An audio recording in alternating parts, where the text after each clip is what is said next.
Calix Boxing 2.0. We're in a fresh week. It is Monday morning, and it's good to be here with you on this Monday morning because I've been itching to get back behind this microphone. Busy weekend for me. A lot of stuff going on, so I was not able to get to my comments until now on what I thought about Shakur Stevenson on Friday night, what I thought about Joe Joyce on Saturday, and Joe Joyce is an interesting one. That's an interesting dude. And shout out to Martin Harnett in the comment section. Joe Joyce impressed me. And make sure as you come in, leave a comment, hit that like button. If you do one thing, hit that like button. And if you're watching this in archive, as most of you will, leave a comment below in the archive as well. And hit that sub button if you're not already subbed. Then you got to hit the alerts now as well with YouTube. And appreciate all the support getting over on Twitter. We'll be getting back more active on Twitter with the videos here shortly as well. And this is going to be one of these videos, one of these lives where I'm going to be getting hate from both sides. And that's fine. Don't care. It's fine. I've been high on Shakur up until this point. And people who know my channel know that.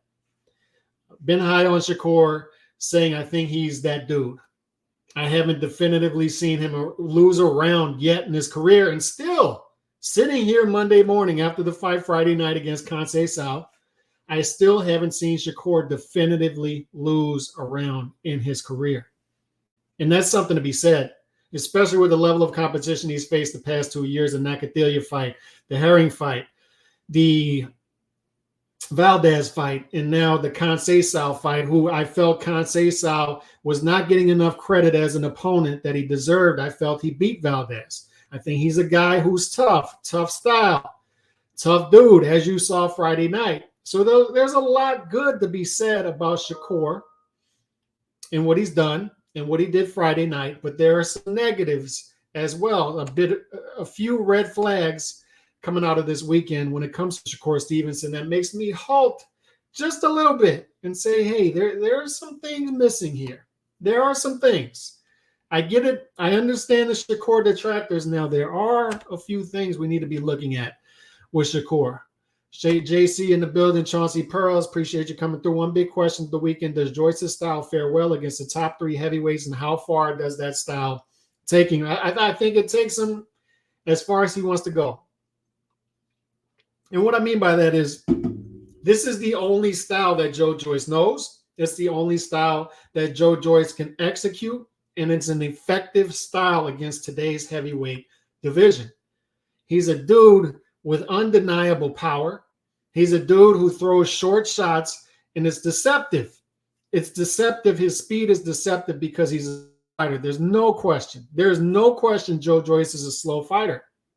But everything is so short, and he's so heavy-handed that he doesn't have to cock back to land big on his opposition. Everything can be short. And you know the big takeaway from Saturday with Joe Joyce is he continued his output. Joseph Parker was seen as a guy who could possibly give Joe Joyce some stylistic issues. Can possibly use some lateral movement, could possibly use his jab, a bigger fighter. He could possibly give Joe Joyce some issues. This is a step up for Joe Joyce. But it didn't end up that being, it ended up being more of the same. Joe Joyce going downhill. Joe Joyce throwing a lot of short shots, a lot of short, slow shots that you still can't get out of the way of because he's throwing so many of them. He threw 845 punches throughout 10 and a half rounds. Fellas, this is a heavyweight. It's a big heavyweight. 6'6", 260, whatever he is, solid, just solid muscle on this dude.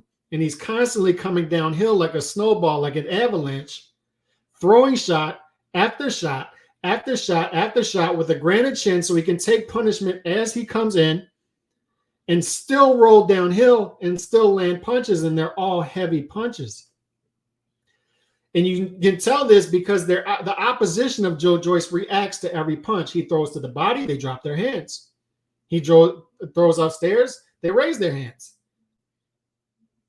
And he's got a higher IQ than people think. It's an effective boxing style because when they go upstairs, he throws back downstairs. When they go downstairs, they drop their hands, he goes back upstairs. And it's just constant onslaught of punches, and it's different coming from a big dude. This isn't a minimum weight fighter. This isn't a featherweight. This isn't a lightweight. This isn't a superfly guy. This isn't 115 pounds. You're talking about a 6'6", huge heavyweight, muscle-bound dude throwing over 80 punches per round against a top 10 heavyweight. That's what we're dealing with Joe Joyce. So when you ask me how far can he go, I think this is a historically weak division if you've been following the sport for generations. And that's no offense to Tyson Fury. There's no offense to Anthony Joshua. There's no offense to, I like all those guys. At the end of the day, I think they're all in that positive. Deontay Wilder. But Joe Joyce can go as far as he wants. He continues with this style. He gets the fights he wants to get. He's live game against anybody. Against anybody. I don't buy this narrative that Tyson Fury, Usyk are just going to use angles and box this guy's ears off. I think this sort of style will be effective against any heavyweight out there right now. It just depends on how effective. Because of Tyson Fury, after taking that punishment against Deontay Wilder, you could say he would take Joe Joyce's shots. Yes. But would Tyson Fury give up rounds? I think that goes rounds. Tyson Fury's not going to knock out Joe Joyce. And Tyson Fury is going to be more clingy in that fight. But we're talking about a dude who throws 80 punches per round. Can Tyson Fury just stink that fight out? Can Usyk, a smaller heavyweight, just use those angles against the dude who's constantly going to come forward, and throw 80 punches per round? It's an interesting question. Demetrio G, what up, Calix, Cali X, everyone hit the like. Yep, hit that like button as y'all come in. Wilder versus Joyce, who you got? I would pick Joyce. You ask me right now, I would pick Joyce against Wilder. I just know what I'm going to get from Joe Joyce. He's 36 years old. He's older, 5 years in, only 15 fights in, but I know what I'm going to get from this guy. And I know these other fighters aren't going to deter him from carrying out that game plan. And I feel like Joe Joyce has a great chin to walk through Deontay Wilder's right hands. And once he does, and once he gets in that range to where he can go to work on Deontay Wilder's body, land some short shots, how is Deontay Wilder going to react to that? It's a hell of a fight. But if you're asking me who I have right now is Joe Joyce, I'd pick Joe Joyce over Deontay Wilder. His gas tank is the most impressive attribute. And that's the thing. Like, he doesn't stop. He doesn't stop. It's an avalanche coming forward. A big dude, constant punches. It's not normal. Fellas, it is not normal for a heavyweight to throw 80 punches per round. It's not normal. A guy that size, I said about LeBron with basketball. A guy like that's not supposed to be 2 decades into his career and not be injury prone. He's supposed to be injury prone. His body is supposed to be breaking down. He's not supposed to be able to move up and down the court the way he's able to move up and down the court. He's not supposed to be 6'8", 250, hitting threes, running up and down the court, night in and night out. It's abnormal. It was Shaq in his early days. Same thing. A 7'1" guy with that much size isn't supposed to be running the court like that. And Joe Joyce, a guy that size, is not supposed to be able to throw 80 punches per round without getting tired. True, you could tell it was just a matter of time. And that's why I told people last week, Joe Joyce by stoppage was a safe play. It was just a matter of time. It's the same thing I told people about Shakur Stevenson last week. And the flashy thing was to talk about pay-per-view numbers last week. Everybody was talking about pay-per-view numbers because that was the clicks. But I dropped the video last week and told you take the easy money on the table. Shakur Stevenson is sitting there at minus 175 decision. He's minus 3,000 at the top line, minus 175 decision, and nobody's paying attention to this. The weekend before, Canelo Alvarez versus Gennady Golovkin. The decision is sitting there at minus 150. All you had to do was take the decision. Minus 150. These guys are not going to knock each other out. They're not. 2 straight weekends, you had money sitting on the table. But everybody's paying attention to the shiny objects on the wall Everybody's going for the clicks. Everybody was talking about pay-per-view numbers last week, when if you were just paying attention to the odds, you could have made some easy money. Shakur Stevenson minus 175 decision. Good Lord. That was sitting on the table. Looks like Fury has played his usual games and messed AJ around. Fury was never going to do. Tyson Fury is so frustrating.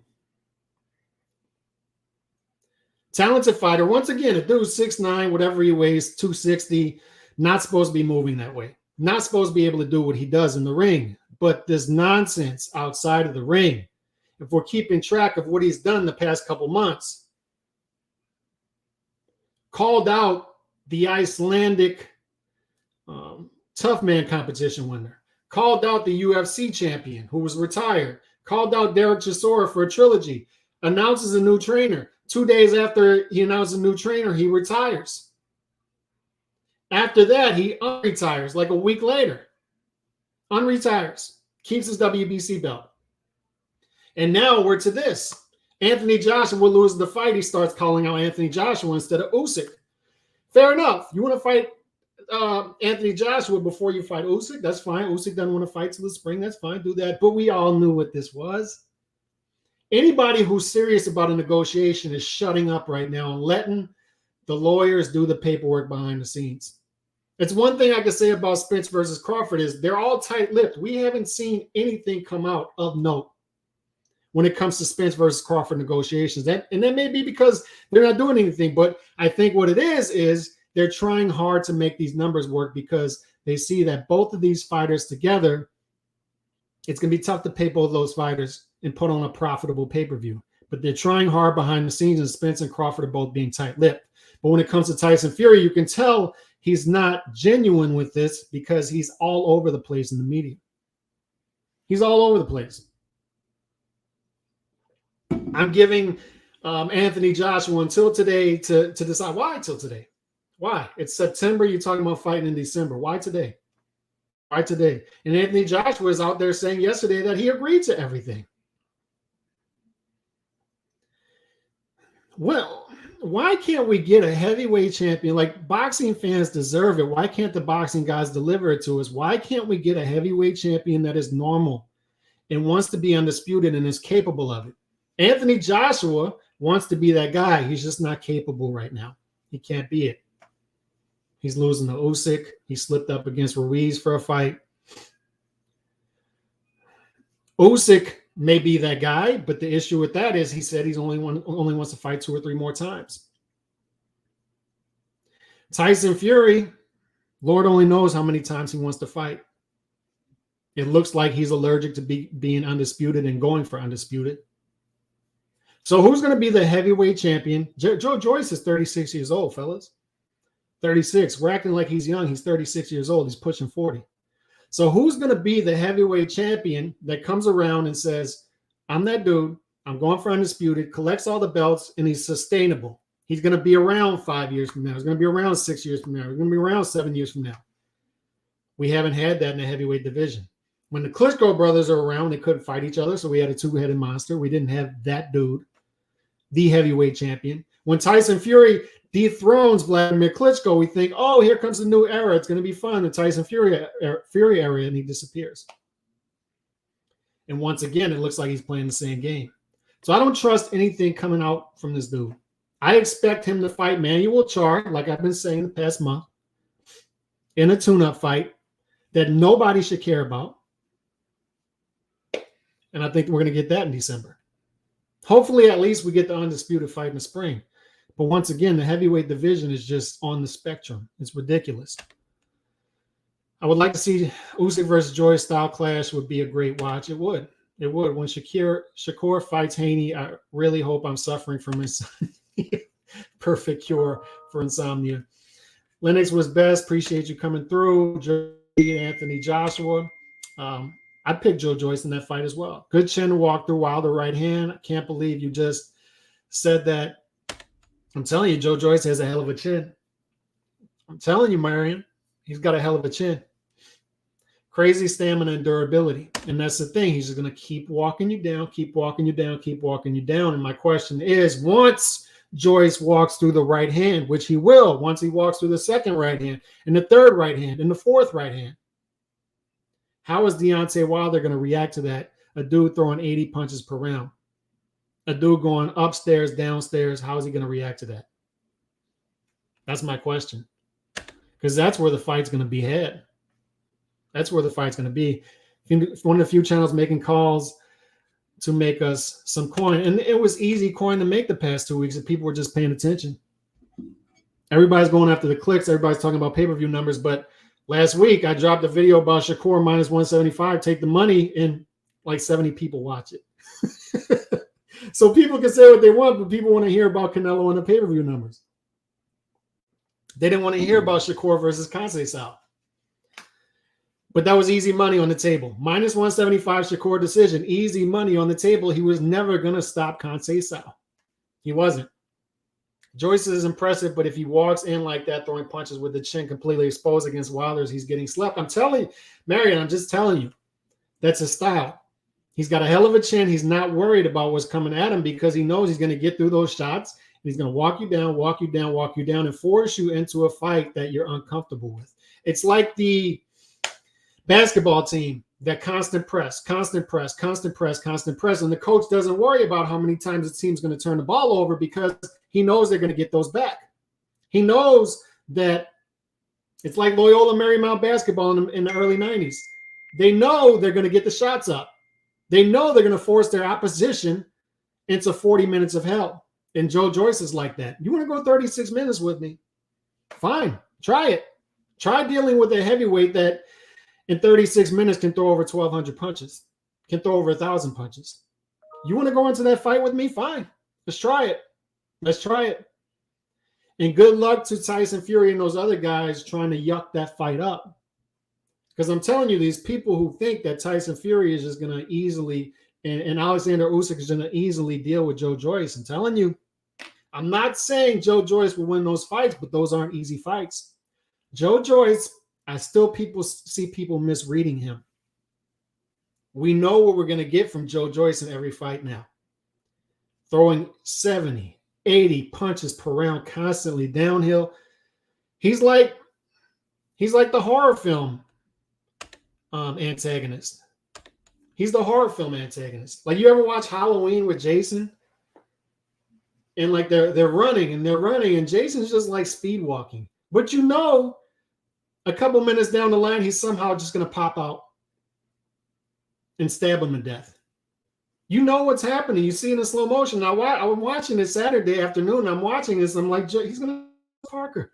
Joseph Parker's doing okay right now. He's dealing with this fine for right now. But eventually, each round's going to go on, and Joseph Parker's going to get stopped by a short shot. And that's what happened.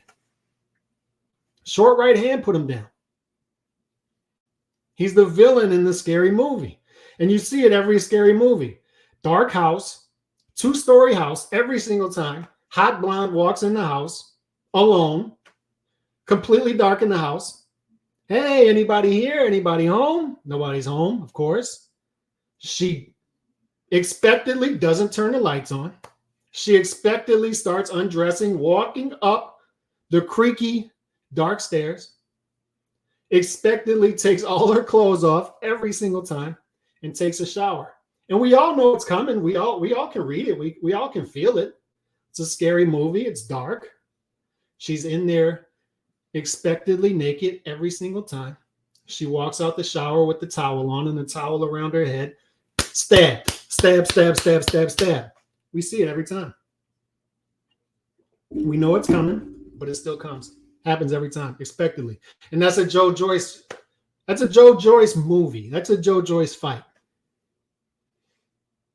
And eventually there's going to come that fight. If he does get in there with the Tyson Fury, Alexander Usyk, where we say, I don't know if it's going to be that this time. I don't know if the opponent's going to walk up the dark steps, undress, and hop in the shower. Maybe they'll be smarter this time. Maybe he'll have a smarter opposition. But the Joe Joyce movie has been expected every single time. It's been telegraphed that he's going to knock this guy out.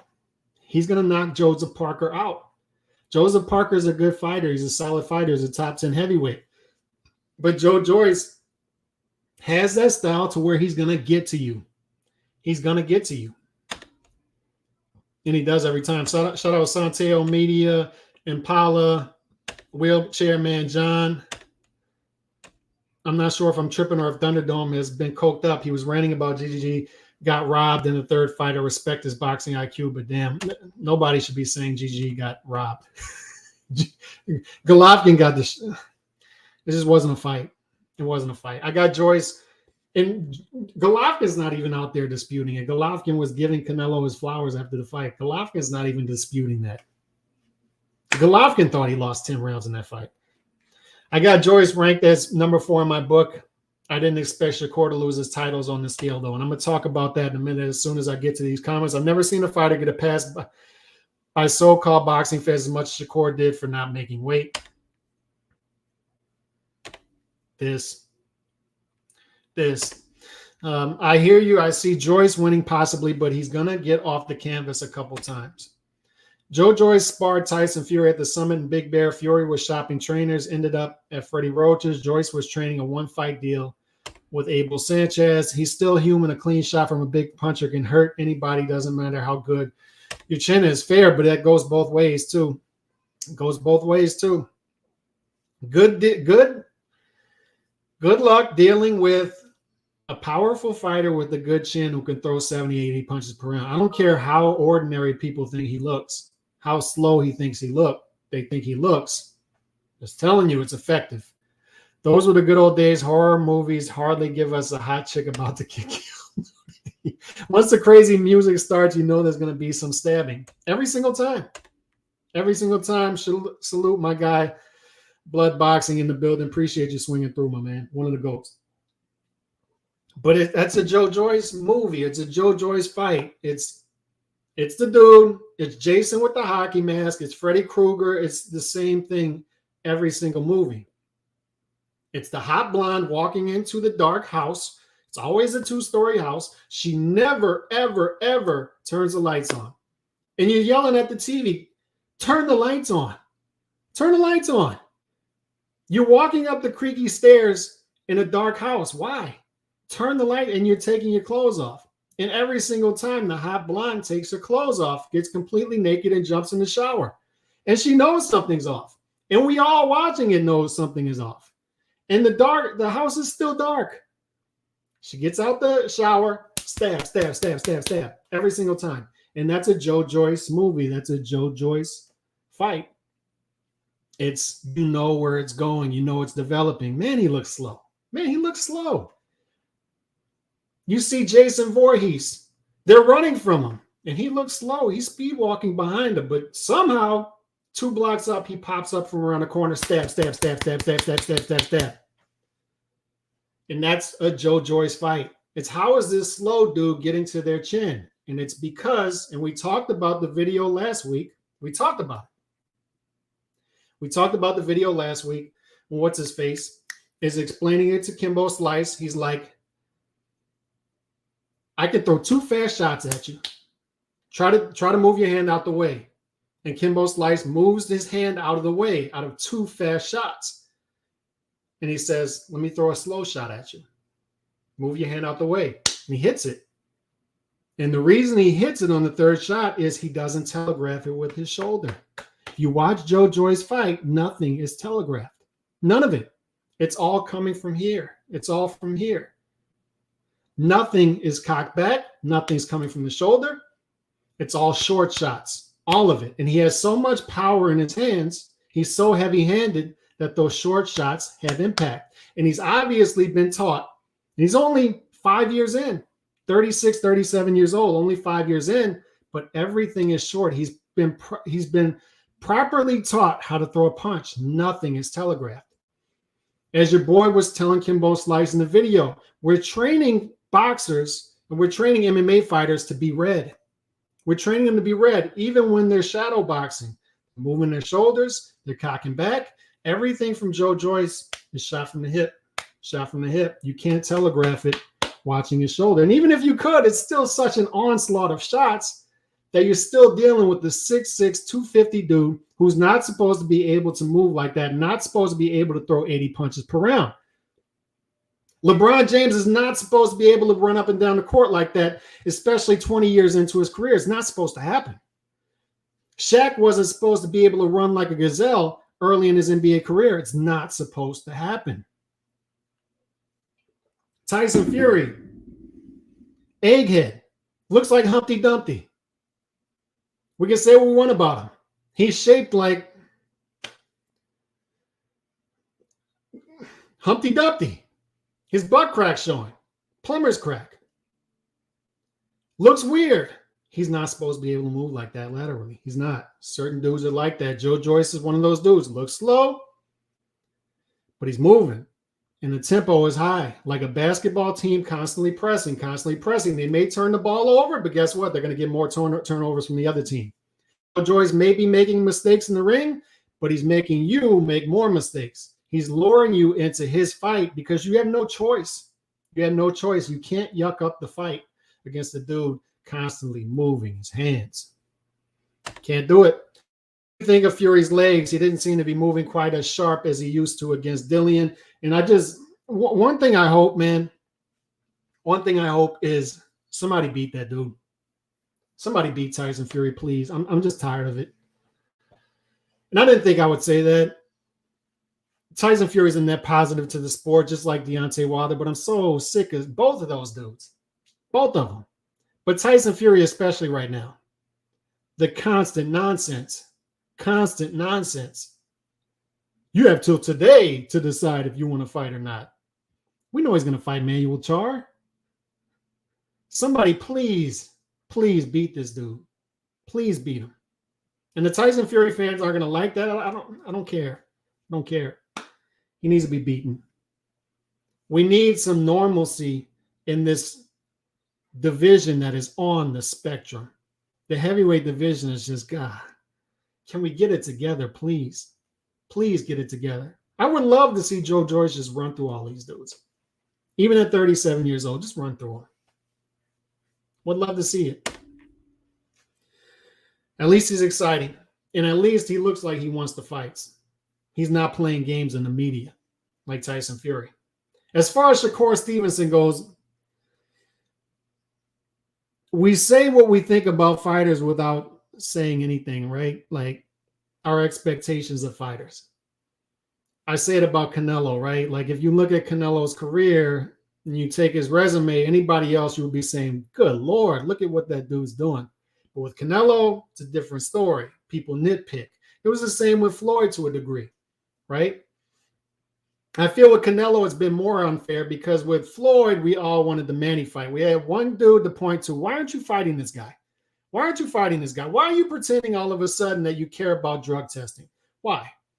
We know you have a cozy relationship with USADA. Your fighters in your gym, your own gym, are getting popped and you're acting like you care about drug testing all of a sudden. That's all I'm saying. That's all I'm saying. But with Canelo, I feel like it's more unfair because people constantly move the goalposts. Oh, he fought this guy. I wanted to see him fight that guy. There's like 10 guys that people want to see him fight. He can only take one at a time, and he's more active. But fair enough. People show you what they think about a fighter by their expectations. And for me, I've been high on Shakur Stevenson, so my expectations are high. I've been a big fan of Shakur Stevenson. Big fan. I was hyper critical of him after the Nakathila fight. You should have stopped that dude. You should have stopped him. I'm high on Shakur Stevenson in that still to this day, I haven't seen him definitively lose a round. And that's against the guy in Nakathila who beat Berchelt. So that win is aging a little better. Jamel Herring, Oscar Valdez, and now Conceição, who I feel was undervalued coming into this fight because I thought he beat Oscar Valdez. I still haven't seen Conceição. Up until this point, I hadn't seen him lose a fight. He's a guy who makes you lead. And to his credit, Shakur Stevenson led in this fight. He was more aggressive than people expected. And on paper, I remember when Stevenson versus Conceição was signed. There's revisionist history once again. I remember when Shakur versus Conceição was signed, people were saying, oh, what an ugly fight. That's going to be an ugly fight. Neither fighter wants to lead. Both natural counterpunchers, both guys who will stink it up. That's going to be an ugly fight. This fight was actually a bit entertaining. There's a lot more punches thrown than I expected. A lot of low blows. And that's one of the criticism I have of Shakur after Friday night. But let's go back to Thursday real quick. Let's go back to Thursday. People coddle these fighters today. They coddle them. We treat these fighters like they're little babies sometimes, and we put the nipple in their mouth, and and then they're done eating, and we burp them, and they need to be burped for 6 to 9 months before they get back to action. Oh, let that baby take a nap for 6 to 9 months. Let him take a nap. He's tired. He's tired. Just ate. He's tired. Let's burp him. Let's burp him again. Make sure he's okay. Let him sit down. Let him lay down for 6 to 9 months. And that's what we do with fighters now, right? I was reading up earlier. I was doing my research. 5 years in, because Shakur's 5 years in, 5 calendar years. Pro fighter, 5 years. Oscar De La Hoya had fought 28, 29 times, I believe, 5 years into his career. Floyd was 27 fights in. Both of those fighters had more knockouts 5 years into their careers than Shakur Stevenson had fights, I believe. It's close. And they were better fighting position. Floyd fought 7 times. 2 years into his career, he fought 7 times in 1998. Ring Magazine Fighter of the Year, fought 7 times. 7. He wins the title against Genaro Hernandez and defends the title less than 2 months later against Angel Manfredi. We can't even get dudes now to win a fight and announce a fight. David Benavidez fought for more than 4 months ago. When's the next fight? When is it? Anybody know? When's David Benavidez's next fight?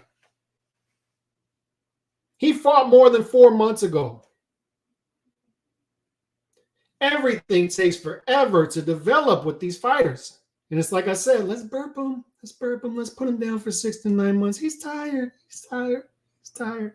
And me saying this makes me anti-fighter. No, I'm not anti-fighter. I'm pro-boxing. I want this thing to be sustainable. And the only way it's going to be sustainable is to get these dudes to fight more than once or twice per year. So what I'm getting to is Shakur has fought 19 times, 9 knockouts in 19 fights. He's 5 years into his career, and he's got 9 knockouts. A little bit of a red flag. We'll get into that in a minute. But let me hammer my point home even more. James Toney fought over 40 fights 5 years into his career. Pernell Whitaker, I think he was at 25 fights.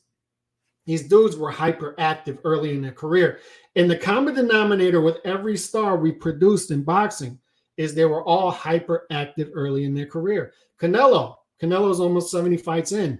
He had how many fights before he fought Carlos Baldomir in 2009, 2010? These dudes were hyperactive early in their career. They were staying in people's faces. They were building an organic base, an organic fan base. They were spreading their umbrella out. And they were doing that with, even if they're not in there with top competition, because James Toney wasn't fighting a killer every fight, but he was fighting. When James Toney was done on a pay-per-view, they scheduled the USA Tuesday night fights less than 2 months later. He was staying in people's faces. Oscar De La Hoya loses to Felix Trinidad. 4 months later, he fights Coley.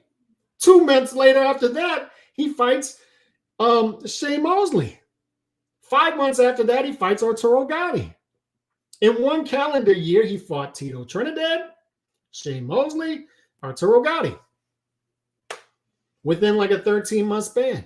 Active. And this is Oscar De La Hoya, making a ton of money, still active. Canelo's making 45 to 50 million a year. He fought 4 times in an 11-month span. Active. Floyd Mayweather, I talked about 1998. 7 times he fought, staying in people's faces. He built up that base. He was knocking people out early in his career in the lower weight classes. Knocking him out, building an organic fan base, staying in people, becoming the pound-for-pound king. The issue with today's boxing is we have so little to go off of. College football this past weekend. The weekend before that, Kansas State loses to Tulane at home. The next weekend, so now we're thinking Kansas State ain't all that good. The next weekend, Kansas State goes to Oklahoma, number 6 Oklahoma, and beats them. So now we start, what do we make of Kansas State? The good thing about it is, despite that, we're going to get an answer because we have a game every weekend. With boxing, this stuff takes forever to develop. A fighter wins a fight. David Benavidez, he beats 87-year-old David Lemieux. What happens? Nothing. Nothing happens after that. We still don't have a fight. We're over 4 months since David Benavidez last fought, and we still don't have a fight signed. Terrence Crawford fought 10 months ago. When's the next fight? Boots Ennis has had a round and a half. He's had 4 minutes of work this year. When's the next fight? Virgil Ortiz had 14 months off. Some of that due to health, but he had 14 months off. When's the next fight? That was almost 2 months ago he fought. When's his next fight? We have nothing to go off of. And that's why we overreact to every single fight. And deservedly so. Because as fans, they're giving us so little to go off of. So that's why I don't really blame fans for over-criticizing a Shakur performance on Friday. Maybe reading a little too much into it, because what else do we have to go off of? We're not going to see this guy again until spring of 2023. And he's 23 years old. He's 5 years in, only 19 fights. Keyshawn Davis blows some guy away the other night on Friday night. He looks great. He looks the part. But he's 6 fights in. And he's almost 2 years into his career. Health issues, all this stuff. But why aren't these fighters more durable today? Could it have anything to do with long training camps, not as many fights? Emmanuel Stewart hated it. Hated it. Why are these dudes in 8 to 10 to 12-week training camps? Why? They're investing so much into one fight that we have so little to go off of as fans, but the fighters are investing so much into one fight that if they lose the fight or don't look good, obviously they're going to be heartbroken. Obviously, they're going to be overreacting to the fans' overreaction because they invested so much into that one fight. But why are they in training camps 8 to 10 to 12 weeks? Emmanuel Stewart said, get these guys back into 4, 5, 6 week training camps and fight more. Get more real experience. Part of it has to do with cycling on, cycling off. I understand. I get it. We all know that. Wink, wink. We all know that. But you got to get if you want to have a sustainable sport and you want to produce stars, I can point you in the direction of great fighters. Shakur Stevens is going to be a great fighter. It's undeniable. It's like the sun coming up tomorrow. We know it's going to happen. Shakur is going to be a great fighter. Got a high ceiling. Bam's going to be a great fighter. Boot's going to be a great fighter. Virgil's going to be a great fighter. I can point you in the direction. Jared Anderson, great fighter, great heavyweight coming up. I can point you in the direction of guys who are undeniable great talents that are coming up in the sport. Only they can stop them. But point me in the direction of the next star. Can't, and I can't. I can't point you in the direction of the next star. I can't do it. People ask me that all the time. Who's the next Canelo? He's not out there yet. He's not, because these guys aren't putting in the work on the front end. They're not willing to sacrifice short-term financial stability for the long term. I said it last week. If David Benavidez really wanted the Canelo fight, he could have made weight. Number one, he could have not dropped the $10 million bag on the scale. Number one, he could have kept his nose clean. Number two, but also, if he wanted that fight, he could have cornered Canelo. He could have told his management, Al Heyman, his advisor. Remember? His advisor. Not his promoter, not his man, his advisor, Al Heyman. 13%, Mr. 13%, Al Heyman. He could have told him, hey, every time they schedule a Canelo fight, I want you to schedule me a fight the same month. I'm going to stay in these guys' faces. I'm going to knock everybody out. Even if it's not great opposition, even if I have to take a pay cut, even if my minimum has to go down in order for you to make the fight, because I know the PBC budget's not looking great, give me a fight. You work for me, give me the fight. But apparently, David Benavidez doesn't have that type of power with Al Heyman. even though they try to play both sides of the fence and say, oh, Benavidez wants the fights. David wants the fights. These fighters wants the fights. If they want the fights, why aren't they getting the fights? David Benavidez called out Caleb Plant from the mountaintops in May after he beat David, 87-year-old Lemieux. I want Caleb Plant. I want Caleb Plant. They're both under the same umbrella. Caleb Plant's expendable. He already got the Canelo fight and lost. He's expendable. But he wasn't served up to David Benavidez.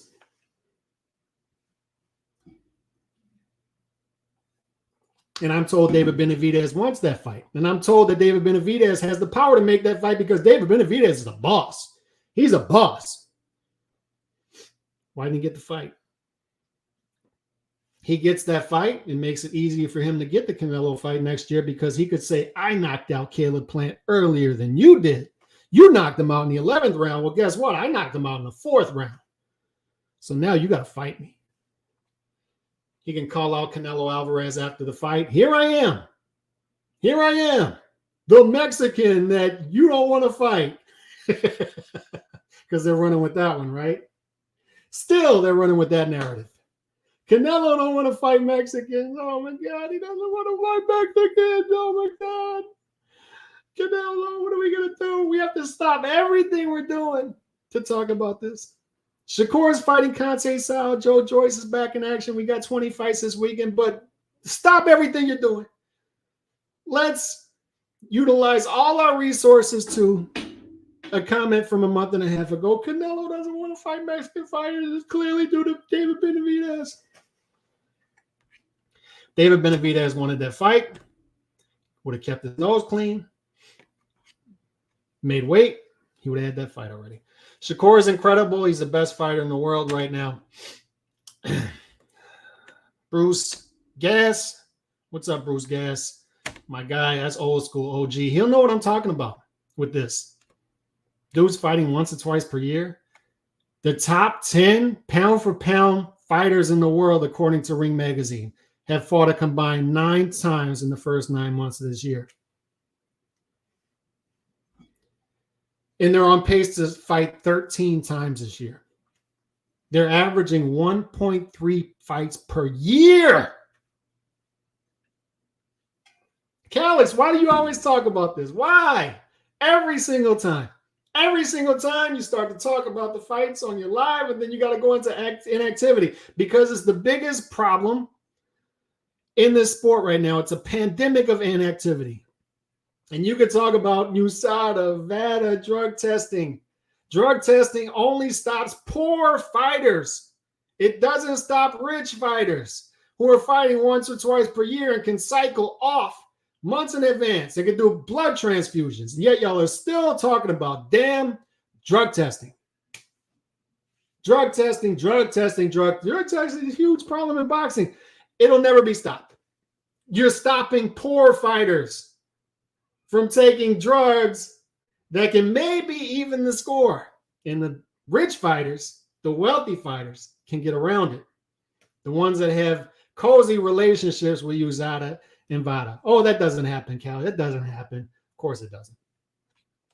HLD in the building. He was afforded the chance to be more aggressive because he wasn't weight drained. Here's the thing about the fight. And let's go back to Thursday once again because I got off track. There's no excuse to miss weight. Repeat it with me, class. There's no excuse to miss weight. No excuse. You miss weight, it's unprofessional. I don't care. I couldn't make it. I was peeing orange. I don't care. Don't care.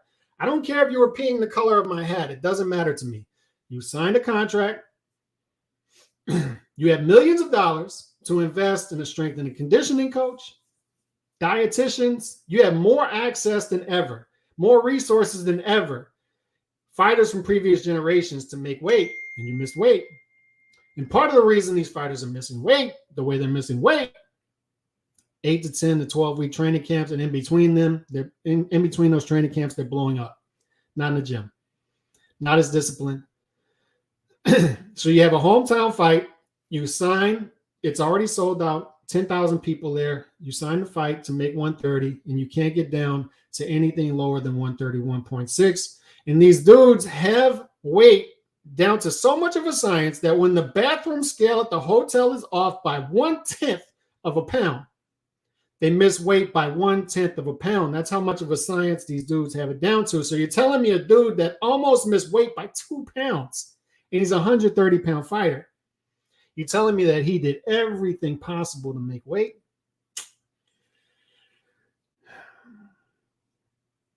But either way, even if he tried hard, he still didn't take that 2-hour window to at least act like he's trying to make weight. He just pays the penalty. Reminds me of Adrian Broner when he was at 130, missed weight by 2 pounds. Said, I'm not going back on the scale. Broner, deal with it. Lawyers, deal with it. Promoter, advisor Al Heyman, deal with it. I'll let my advisor deal with it. And Shakur is telling Top Rank, go deal with it. 131.6.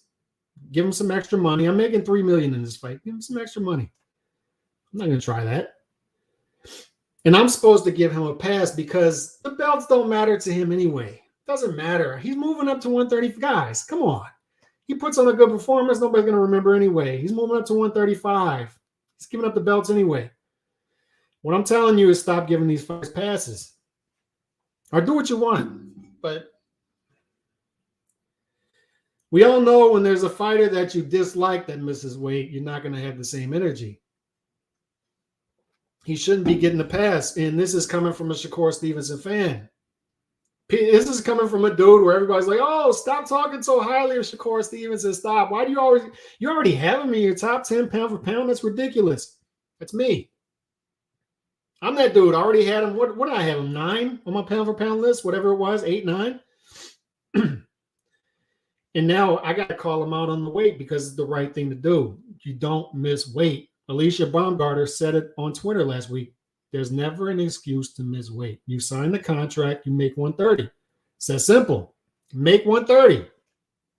The fight, you make 130. You don't make 131.6. Throw him some extra money. You can do that if you want, but not a good look. It's a red flag.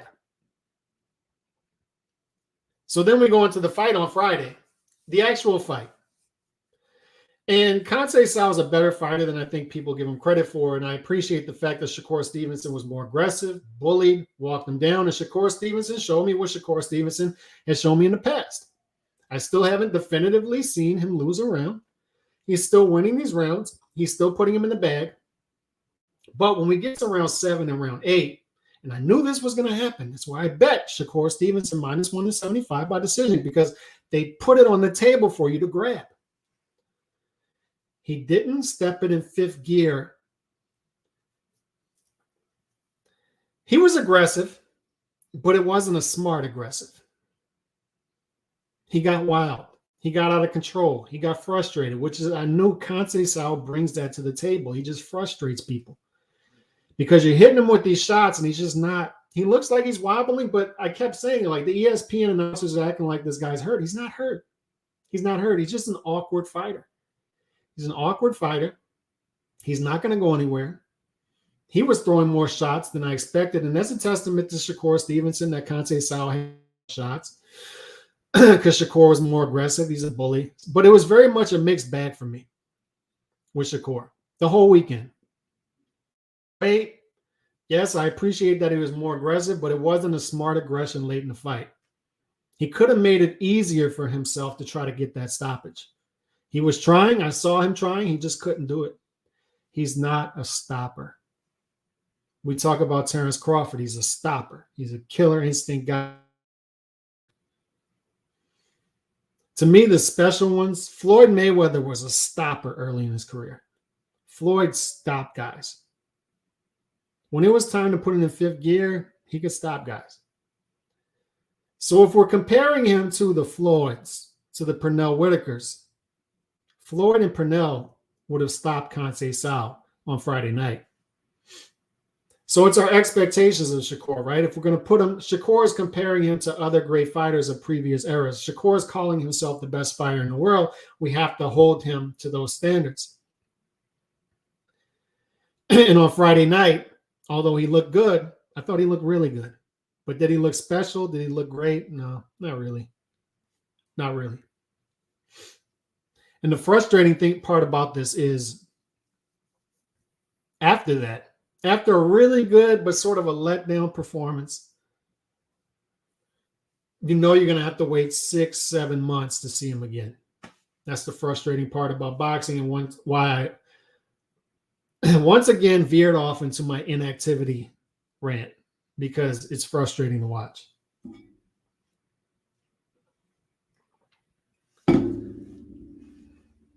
Because after a performance like that, I want to see Shakur back as soon as possible. I want to see him back in December. I want to see him back in January, but it's not going to come till spring 2023. And the move up to 135, I've been saying it for a while. Don't be surprised when we do these mythical odds, and the odds makers do this. Vegas does this. They show you what the odds would be if this fight. He'd be favored against Haney. He'd be favored against Kambosos. He'd be favored against Tank. He'd be favored against Lomachenko. He just would. He'd be a slight favorite against Lomachenko. Maybe it would be even odds. And I think that's correct. I haven't been buying for the past couple of years that these dudes at lightweight are these dudes right here. They've been pushing these dudes at lightweight as the new four kings. And it makes me want to throw up every time I hear it. Ryan, Tank, Lomachenko, Haney, these dudes aren't the four kings. And I'm high on Lomachenko. I like Lomachenko. I like what he's given me as a fan. When Ring Magazine puts him in their top 10 pound for pound still, I understand it. I get it. But is this lightweight division as strong as they've been pitching to us? No, it's not. It's not. Shakur's going to go up there. Tank and Ryan are going to go anywhere near Shakur. It's going to come down to because we know Lomachenko versus Haney, or Haney versus Lomachenko, we should put it, because Haney's a champion, is coming in spring 2023. So does Shakur get the winner of that fight? So if I'm playing this thing out in my head, what's going to happen? Shakur's going to continue to fight twice a year. His next fight's going to be an introduction to 135. It's going to be sort of the opponent that we're seeing from Lomachenko in October, a guy somewhere between 11 and 20 in the division, a makeable fight, a fight he should win. That's what we're going to see from Shakur next. And then the fight after that could possibly be the top-ranked fight, the big top-ranked fight, the Devin Haney versus Lomachenko winner against Shakur Stevenson for lightweight supremacy. So although I'm disappointed in Shakur after Friday night to an extent, it was very much a mixed bag this past weekend with Shakur. Some good things, some bad things. Some things to be alarmed about. I talked about the low KO percentage. Only 19 fights in, 5 years into his career, only 9 knockouts, less than 50% KO percentage. That's a red flag. Because there's going to be points in fights. There's going to be times in fights down the road where you have to have some stopping power. And right now, I don't see that from Shakur. That's the big thing missing. And that's the big thing missing when I talk about, yes, great fighter, possibly even special fighter, but is he a star? He can draw 10,000 in Newark and Brick City. Yes, I got to give him that. Just like Tank can draw in Vegas, Tank can draw in LA, Tank can draw in Atlanta, Baltimore, New York. Yes, but are these guys, can they break through to the casual audience? And in order to do that, you got to be putting in a lot more work. Tank's 25 fights in, 10 years into his career. It's just not going to do it. It's not going to do it. David Benavidez, we're supposed to pull a small violin out for him. He's 26 fights in, 10 years into his career. You're a decade in. In the early years of your career, you're supposed to be hyperactive. So you're supposed to have 10 years into his career, you're supposed to have 35, 40 fights in at least. 25, 26. Shakur is on pace to maybe have 30 fights 10 years into his career. The lack of activity is the biggest thing missing. It's the biggest ingredient missing when we talk about developing the next star. Canelo's got to hand the baton to somebody 3, 4, 5 years down the line. Who do we have warming up in the bullpen right now? I don't see that guy. So that's what I'm saying. I want to see one of these young American fighters come out and say, I'm going to fight 3-4 times.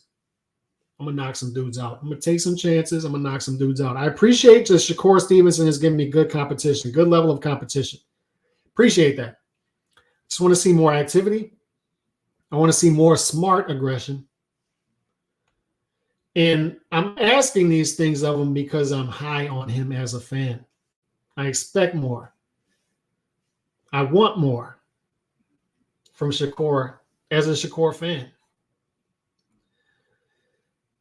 He still pitched a shutout. Yes, he did. But Shakur has changed his boxing style identity since Nakathila. He's new aggressive offensive style while still being defensive minded has made me a new fan.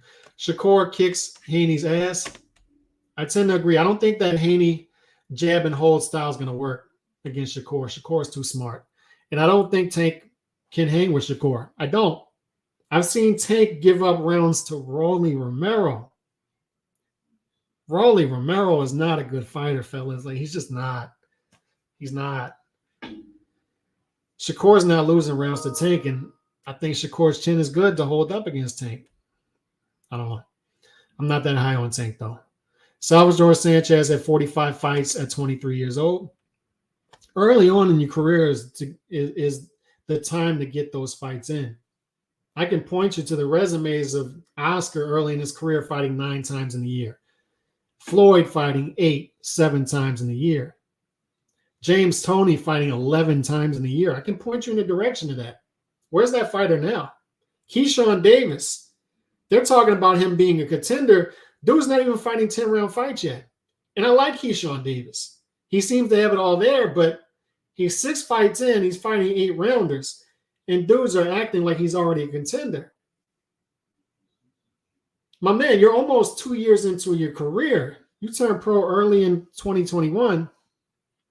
You have 6 fights.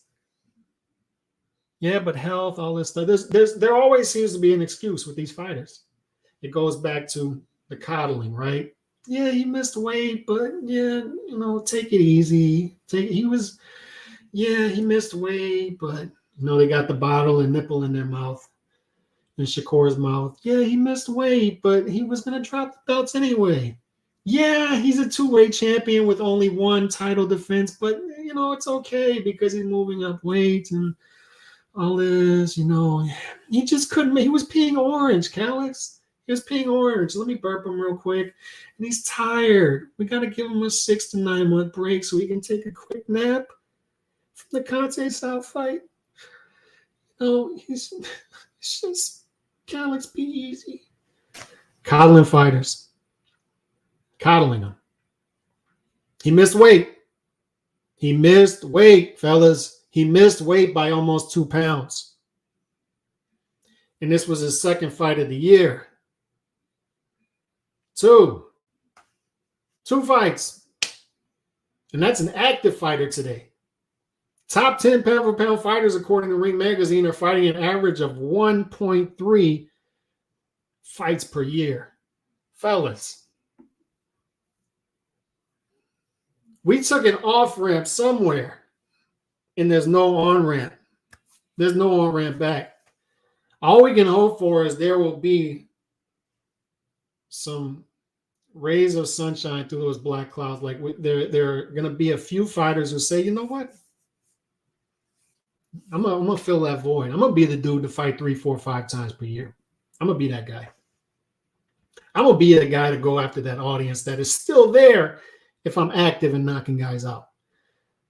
Because that casual base that is still out there will still flock to that guy that's fighting 3, 4, 5 times per year and knocking dudes flat out. That casual base is still there who still wants to see active violence. I have to hope that there's going to be 2, 3, 4 guys who reach out to that base, like genuinely reach out to that base, not just talk about it and fight 2 times per year if you're lucky. Not the dudes who Talk about they want the big fights on Twitter, but then price themselves out behind closed doors. Yet they still have their alibis because they wanted to fight, right? Calix, you don't understand. These fighters want to fight. They want them. They want them. Calix, you're not understanding. They want the fights. They want the fights. He just fought 12 rounds. He won every single round, but he needs a 6-month break. Needs it. He needs it. He fought 12 tough rounds. He won every single round. Won all of them. But he needs a break. He's going to spend time with his family. And that's where we're at. And that's why I say don't be surprised. I can point you in the direction of all the great fighters coming up. Undeniable, undeniable, undeniable. They're going to be great. But can they pierce through? Can they reach out to that casual stars? I don't see that guy out there right now because they're not backing it up with actions. They're not.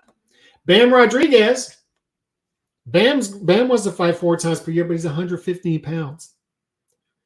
As much as we love it, as much as I love the lower weight class fights and talk about it here on this channel, we have to be realistic in that the casual fans don't want to watch horse jockeys fight. So can Bam be a star, a superstar in the sport? I have my doubts.